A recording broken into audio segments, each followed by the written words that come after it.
Зритель мой, здравствуй. Мой сегодняшний гость метко стреляет из лука, он знает толк в силе натяжения и уверен, что сила человеческой натуры измеряется числом врагов. А еще он считает, что по-настоящему мужчина закаляется тогда, когда из его жизни уходит мама. И сегодня мы по душам поговорим с Сергеем Бондаренко. Сергей, здравствуйте. Здравствуйте. Волнуетесь? Нет. Абсолютно. А смысл? Ну, я не знаю, все волнуются, и я даже волнуюсь. Наверное, нельзя сказать, что не волнуюсь, но ситуация такова, что чувствуя себя комфортно, как говорится, среди людей, зачем волноваться? Есть хорошая пословица на этот счет. Если ситуация разрешима, не стоит волноваться. А если она неразрешима, тем более не стоит волноваться. А бывают в жизни моменты, когда волнуетесь, как всякий человек? Да, безусловно, конечно. Волнение. Всегда волнуетесь когда? Волнует неизвестность, как правило. Мы же люди, склонны накручивать, а все наши страхи, как правило, не сбываются, по большому счету. Вот. Потом мы облегченно вздыхаем. Поэтому волнение – это, наверное, такое, знаете, то, кстати, чувство, которое позволяет быть более объективным. Волнуешься – думаешь. Не волнуешься – наверное, равнодушный. Соревнования волнуют, дорога предстоящая волнует. Волнуют друзья, что с ними происходит, близкие волнуют. Волнует здоровье, состояние дел в стране. Нормальные человеческие волнения. Абсолютно, да. То есть... Бондаренко Сергей Николаевич. Родился в 1972 году во Владивостоке. Руководитель первого в Приморье лучно-арбалетного клуба «Влад Арчер». Первый русский, выигравший чемпионат по стрельбе из традиционного лука в Китае. Единственный гражданин России, получивший спортивные разряды в китайской лучной лиге. С 2013 года развивает стрельбу из лука во Владивостоке. Созданный им любительский клуб «Влад Арчер» объединяет людей разного возраста. Клуб проводит благотворительные мероприятия на городских праздниках, занимается патриотическим воспитанием детей и подростков. С 2017 года команда клуба участвует в российских и международных соревнованиях по стрельбе из лука. Сколько вам лет, Сергей? Ну, мне 47. 47 лет. Вы всю жизнь, все эти 47, живете в Владивостоке? Да, я родился в Владивостоке. Владивосток вашего детства, он был каким? Владивосток моего детства был, наверное, счастливым, спокойным, ярким, добрым. Добрым, да, он был добрым.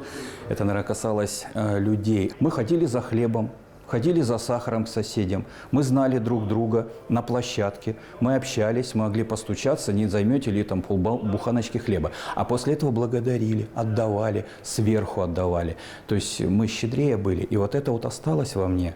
Мама всегда говорила: благодари. Благодари, то есть благодать, то есть она, разрушает все. Потому что даже самый, с точки зрения общества, может быть, там человек не очень хороший, да, он же человек. Я хочу отметить, что доброта в людях не исчезла никуда. Люди не стали хуже и злее. Часто, они чуть-чуть другими стали. Наверное, обстоятельства их заставляют немножко сдерживаться. Сергей, вы хоть и Бондаренко, но очень русский. Вы такой прям вот русич какой-то. Ну, фамилию дает отец на самом деле, но, как говорится, в сотворении человека участвуют два все-таки человека, и отец, и мать. Вот. Моя матушка, она из Сибири, сибирячка. Вот. Что-то от этого, видимо, да, пришло.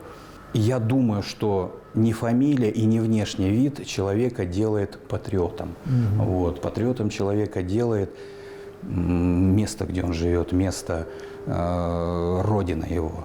Нелегко сейчас понимать слово патриотизм, но тем не менее я хочу сказать, что родина у нас одна.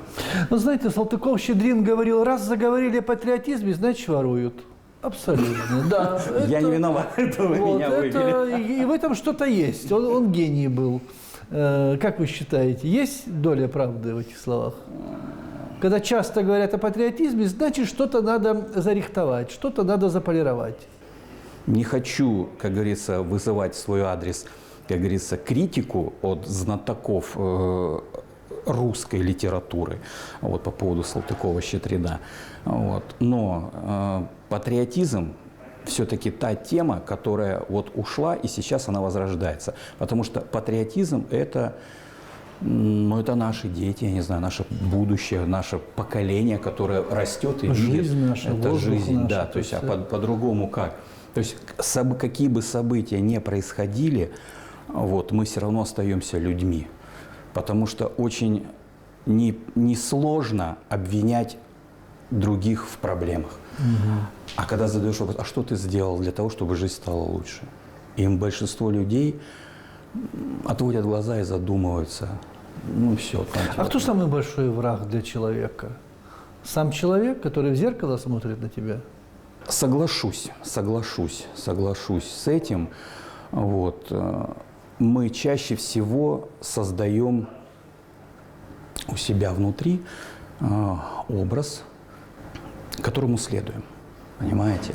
Вот. Мы всегда почему-то думаем о плохом. Ну, в большинстве случаев. Я недавно тоже смотрел передачу, и там очень интересно сказал актер, говорит, но почему мы в большинстве своем, люди, ходим с таким унылым лицом? Вот лицо унылое, Да, понимаете? утром на улыбках тень. Да, Смотришь, то есть на лице февраль. Да, то есть вот унылое лицо. Но почему мы не можем улыбаться? Ему спрашивают, ну а повод какой для улыбки? Да никакого, ты живешь. У нас у русских не принято улыбаться. Ну чего я буду вам улыбаться? Что, сумасшедший, что ли? Я тебя первый раз вижу. Ну с какого боку? А улыбка на самом деле это наводит, как говорится, мосты. А недоверчивое лицо выстраивает заборы. Вот и ответ на вопрос. Я сейчас уже понимаю, почему стрельба из лука стала для вас, ну, наверное, какой-то гранью, неотъемлемой гранью жизни. Это же наши прадеды, это же очень древний вид спорта, если его так можно сказать. И он именно ваш, а вы его, вы глубоки. Хочу сказать, что немножко отрихтовать мнение, да, для зрителей наших уважаемых. Древнее искусство – это не древний вид спорта. То есть лук всегда сопровождал наших предков на протяжении тысячелетий и сопровождает нас сейчас. Ну, когда-то это был просто данность, без него не выжить. Необходимость? Да. Конечно, абсолютно, да. Вот, то есть и кто и когда натянул первый тетиву и узрел упругость палки, что можно через нее запустить, вот доподлинно неизвестно. Вот. Но известно, что лук распространялся и распространен во всех слоях общества, во всех, как говорится, концессиях, то есть везде охота, спорт, воинское искусство, защита, нападения и все прочее. И при этом он дошел до наших дней, не поверите, один из единственных воинских и бытовых инструментов без изменений. Абсолютно. Но вы советский ребенок вообще, Советский Союз, и какой лук? Почему Робин Гуд. Ну, Робин Гуд. Ну, понятно, это с того... Ну, миллионы детей, пацанов смотрели этого Робин Гуда, Чунганчука, Гойко Митича. Абсолютно. И все, и забывали, и бежали по жизни дальше. Наш самый индейский индеец, да, Гойко Митич. Почему он остался со мной? А вы с ним? А я с ним. Ну, лук как искусство и как образ жизни пришел, наверное, с более уже таким осознанным, где-то после 30. Вот, он пришел в мою жизнь, появилась возможность его купить. Прежде всего, они начали появляться в России, да, как продукт. И здесь пришло такое второе дыхание, возрождение. Да, вот он лук. Потому что лук, как любое боевое искусство, ибо искусство, дающее развитие человека, требует внимания, требует пути. Его нужно пройти. Можно просто научиться, а можно познать. Понимаете? То есть и вот между научиться и познать иногда бывает очень много лет. Вы познали или еще познаете? Нет, что вы. Нет, я, наверное, и не стремлюсь познать. То есть, как сказал один очень мудрый человек в моей жизни, я с наслаждением себя чувствую в роли ученика. Понимаете, я учусь. И таким и останусь. Понимаете? Но вы же еще и учите, вы с детьми занимаетесь. Я передаю знания. То есть, на самом деле, это нельзя назвать учебой. Это передача знаний. Учеба – это, наверное, изменение какого-то мировоззрения, либо помощь. Я вот делюсь знаниями. То есть, это вот такой момент, и я вот его именно в восточной философии изучил и принял, да, то есть ты даешь знания, делишься опытом, человек сам выбирает, принимать и как с ним действовать. Был такой польский педагог Януш Корчик. Да, знаменитый. Да. В определенном возрасте я столкнулся с информацией о нем, изучил ее и был просто тронут до глубины души. Человек, который получил наивысшую степень оценку от мироздания, он со своими учениками вошел в газовую камеру, не бросил их. То есть все ли учителя способны разделить путь своих учеников. Вот. И вот он писал, кстати, вернусь, что вот его небольшие постулаты. Прежде всего, в ребенке надо увидеть человека, понимаете? То есть ребенок – это не дитя. Это такой же человек, только со своим мировоззрением, со своим малым опытом, со своим еще неокрепшим сознанием, но он такой же человек.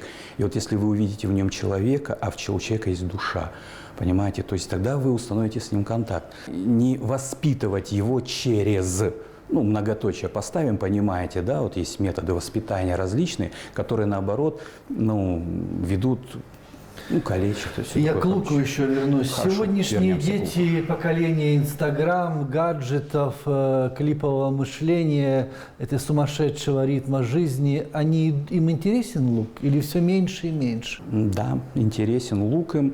Я вам могу сказать, что наше подрастающее поколение, да, насыщена их жизнь, да, и все, что вы перечислили, оно все равно хорошее поколение. Любознательное, интересующиеся подростков, детей, да и не только, интересует лук. Потому что это интересно поразить стрелой на дистанции мишень. Именно и поразить так, что мы же привыкли управлять. А стрела – это такой элемент, которым мы не можем управлять во время ее полета. Мы можем только в точке старта дать ей правильный вектор. Правильный вектор, чтобы она попала именно туда, Если куда тут чуть-чуть мы ошиблись, мы же видим на мишени. Уже ничего. Абсолютно верно. Как есть такое расхожее выражение Конфуция. Стреляя из лука и промахиваясь мимо мишени, мы не можем никого обвинить, кроме себя, в промахе. Вот что-то удивительно. Так. В Китае часто бываете? Потому что стрельба из лука и Китай – это очень такие тесные дела. В Китае, скажем так, несколько раз в году, да, я выезжаю в Китай на соревнования. Просто так получилось, волей судьбы сложились контакты с Китаем. Какие ваши достижения в стрельбе из лука? Хвалитесь. Да, достижений особо-то нету никаких. Начав ездить в Китай, значит, к чести Приморского края хочу сказать, что приморские лучники, первые из российских лучников, приняли участие в соревнованиях на территории Китая. Именно в традиционном классе, в классе инстинктив, в блочном луке проводились они в городе Суйфунхэ. Лучник из Хабаровска первый завоевал золотую медаль. Значит, в этом же году, в 16-м, прошли второй раз соревнования. И на этих соревнованиях уже фортуна улыбнулась, звезды сложились. Я завоевал первое место. Я завоевал 3 медали, 2 золотых, серебряную. Что чувствуешь, когда золото твое? Я гордость чувствую за то, что я русский, стою на китайской земле с российским флагом, да, и китайцы аплодируют. Это, знаете, это гордость. Это я понимаю, что уже в своей жизни я, как говорится, внес небольшой маленький вклад в то, чтобы нашу страну уважали. Понимаете, потому что, допустим, в истории этого чемпионата я первый, кто победил в традиционном луке. Понимаете? Сергей, а когда проигрываешь? А когда проигрываешь, еще больше счастлив, потому что получаешь опыт, незаменимый опыт, как и случилось в прошлом году. То есть я поехал в Пекин, и пекинцы, к чести сказать, выставили очень серьезный состав лучный. Там были мастера традиционного лука. Я увидел чудеса, я увидел, как люди работают. А это же опыт. А опыт можно получить только стоя рядом. Согласен. Не на Ютубе прочитав и изучив стоя. Я проигрывал, но я получал больше. Да, я получал больше. Почему вы считаете, что сила человеческой натуры измеряется количеством врагов? редчайшее мнение. Это, скажем так, относится к средневековой пословице и поговорке, что господин знатен своими врагами. Для того, чтобы понять, одна из сторон понимания человека, да, можно изучить, что он делал хорошего, кто его друзья, а можно изучить, а кто у него противники. Понимаете? То есть враг здесь не в прямом понимании враг, а именно противник. Понимаете? Кому он оппонирует. Понимаете? С кем он в оппозиции. Понимаете? Ну, то есть вот это тоже может человека, скажем так, характеризовать. Потому что он может быть в оппозиции хамству, наглости, понимаете, лжи и еще другим вещам. Масштаб твоих врагов говорит и о твоем масштабе. У всех, наверное, есть недоброжелатели, когда человек имеет мнение, становится на свой путь, у него всегда найдутся те люди, которым что-то не понравится. И это хорошо. Вы знаете, я всегда в кругу друзей всегда поднимаю тост. Тост называется «За врагов». Я желаю здоровья и счастья своим врагам, потому что они для меня учителя. То есть ветер закаляет викингов? Абсолютно верно. Все, что нас не убивает, делает нас сильнее. Ницше. Сергей, с кем из исторических личностей вы бы хотели пообедать? А я, можно, уточню вопрос? Исторические личности вот какого периода? Любого. Вот вообще Любого, не знаю. да. Там, от древнего человека, Екатерина, Петр, всех кто угодно. Так, вопрос, конечно, застал меня врасплох, но я сейчас попытаюсь сообразить. Потому что вот есть... на поверхности сердца что лежит? И начнете думать, что-нибудь придумаете. Я бы хотел пообедать с Александром Суворовым. Правда? Мяш, извините. Вот, для меня это очень мощный человек. Я бы хотел даже не говорить, а просто увидеть этого человека воочию, вживую. Вот. Ну, я думаю, для наших современников известен этот великий полководец российский. Да. А чем он так для вас? Русский полководец. Своей энергией, своим незарядным умом, талантом предвидеть, планировать. Вот. Но за него говорит история. Ни одного проигранного сражения, извините, это одного много. Вы бы о чем-то его спросили, не просто же супа ради вы бы с ним хотели пообедать. Это, обед – это как общение. Да, не супа ради и звезды. Что-то бы, наверное, у него спросили, может быть? Но я бы, наверное, спросил о его отношении к солдату, к простому русскому солдату, потому что на человеке держится все. Вот, я бы спросил, как можно было в то время, да, где очень серьезные сословные различия, понимаете, да, генералиссимус и простые солдаты, он знает всех. То есть как с этим жилось? Ну, мы, понятно, знаем, я про опалу, про него и про все. Но как это жилось, мне бы хотелось, потому что он был человек выше своего времени. То есть он не шел на поводу. Поэтому мы сегодня о нем и говорим. Да. Вышел из своего времени, да, абсолютно. Не условности, там, что там, как говорится, с крестьянином не поздороваться. Нет, как говорится, потому что он в любом человеке видел человека. Знаете, прежде А вы всего. были солдатом?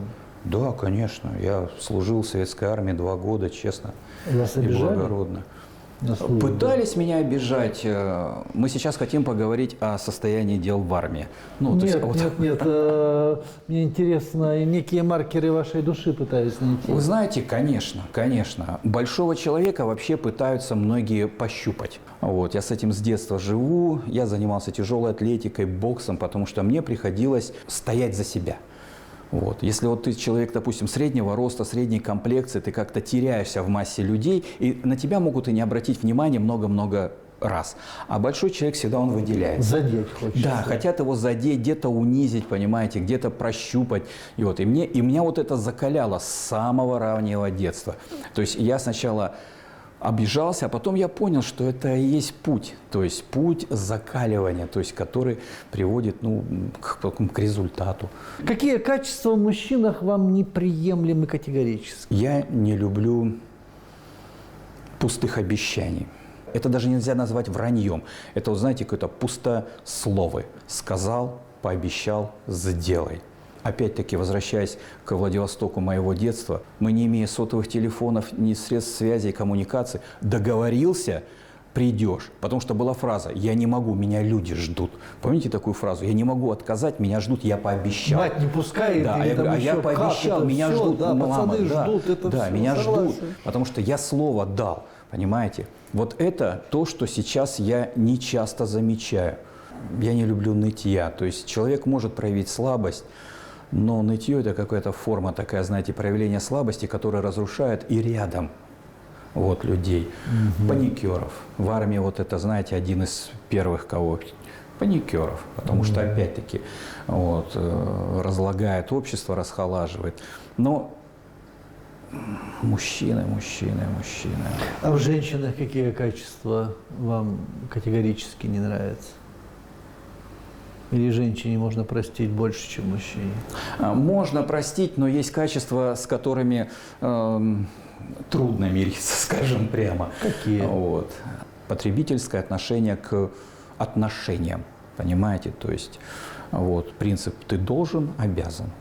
Потому что когда вот мы тоже в разговорах устраиваем между собой, есть у нас мужчины и женщины, и мне говорят, вот мужик должен, ты же мужик, ты же обязан. Я говорю, а что тогда взамен должна женщина?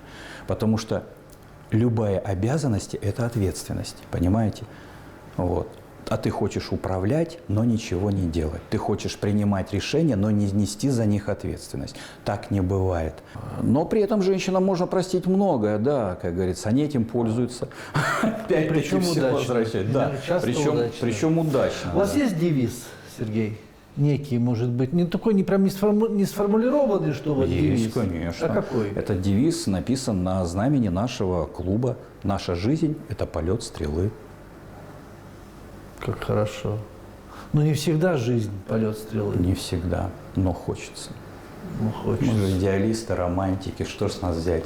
Стреляем, Но это развиваем. больше, чем стрельба. Это какой-то образ жизни, это философия, как я понимаю. Это Ну, вообще, если говорить именно о стрельбе из лука, то да, это своеобразная философия. Если говорить о клубе, то люди приходят туда по разным причинам. Кто-то отдохнуть, кто-то приобрести знания, кто-то пообщаться. Конечно же, цементирующим является эта стрельба из лука. Заводится дружба, отношения. Но если говорить о стрельбе из лука как о пути развития, то оно имеет очень глубокие философские корни под собой. И философские, и физические, вот, в развитии духовного, умственного. Вы можете расстаться с человеком, который очень метко стреляет из лука, прям вообще гениально, но какие-то человеческие качества у него есть несовместимые с вашим миром, с вашим мировоззрением, и вы уже поэтому с ним расстанетесь?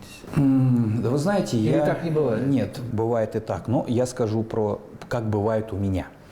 Вот. Я, наверное, снижу градус общения с этим человеком, если это будет, допустим, в рамках клуба.